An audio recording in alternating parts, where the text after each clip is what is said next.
5 minutes de français, de françaisavecpierre.com. Salut tout le monde et bienvenue dans 5 minutes de français. Aujourd'hui, je suis avec Émilie. Salut Émilie, comment vas-tu? Salut Sébastien, salut à toutes et à tous. Ça va très bien, merci. Et toi? Très bien aussi. Et aujourd'hui, on va parler d'une figure mythique de l'histoire de France, Jeanne d'Arc. Tout le monde connaît son nom, mais qui connaît vraiment son histoire? Oui, Jeanne d'Arc, c'est une héroïne pour certains, une sainte pour d'autres, et parfois même une figure politique. Mais derrière la légende, il y a une véritable histoire, avec ses zones d'ombre et ses contradictions. Exactement. Mais avant de commencer, j'ai une petite question pour toi, Émilie, et pour vous qui nous écoutez. À quel âge Jeanne d'Arc a-t-elle été condamnée, puis brûlée vive à Rouen? A. 19 ans.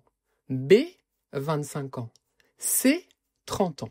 Je crois qu'elle était très jeune, je vais dire 19 ans.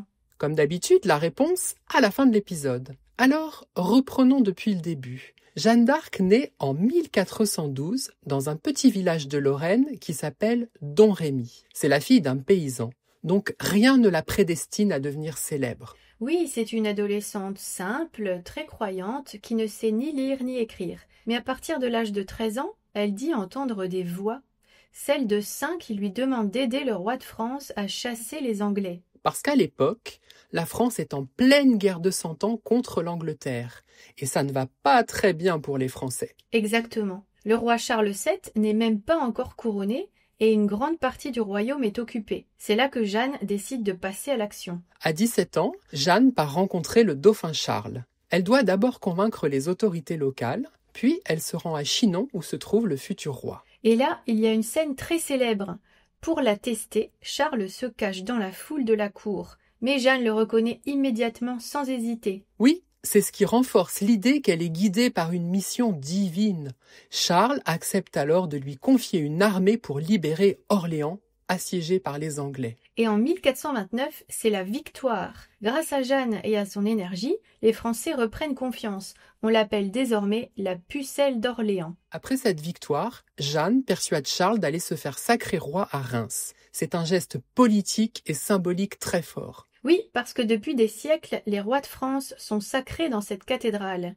Le 17 juillet 1429, Charles VII est enfin couronné et Jeanne assiste à la cérémonie. À ce moment-là, elle a accompli une partie de sa mission, mais son destin va basculer très vite. En 1430, Jeanne est capturée près de Compiègne par les Bourguignons, alliés des Anglais. Elle est ensuite vendue aux Anglais, qui veulent absolument se débarrasser de cette figure trop gênante. Oui, car Jeanne représente un symbole trop puissant pour le peuple français. Alors, on organise un procès injuste à Rouen, dirigé par des juges favorables aux Anglais. On l'accuse d'hérésie, de sorcellerie et même de s'habiller en homme, ce qui était interdit à l'époque. Malgré son courage et sa détermination, elle est condamnée. Et le 30 mai 1431, elle est brûlée vive sur la place du Vieux Marché à Rouen. Ce qui est incroyable, c'est que 25 ans plus tard, un nouveau procès a lieu, cette fois pour réhabiliter Jeanne. Elle est déclarée innocente et devient peu à peu une héroïne nationale. Oui, et au fil des siècles, son image évolue. On la présente comme une sainte,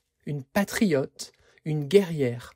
En 1920, l'Église catholique la canonise officiellement. Et aujourd'hui, Jeanne d'Arc est partout, dans les manuels scolaires, dans la culture populaire et même dans nos villes sous forme de statues. C'est à la fois une figure historique et un mythe. C'est fou de penser qu'une jeune fille sans éducation, venue d'un petit village, a pu changer le cours de l'histoire de France.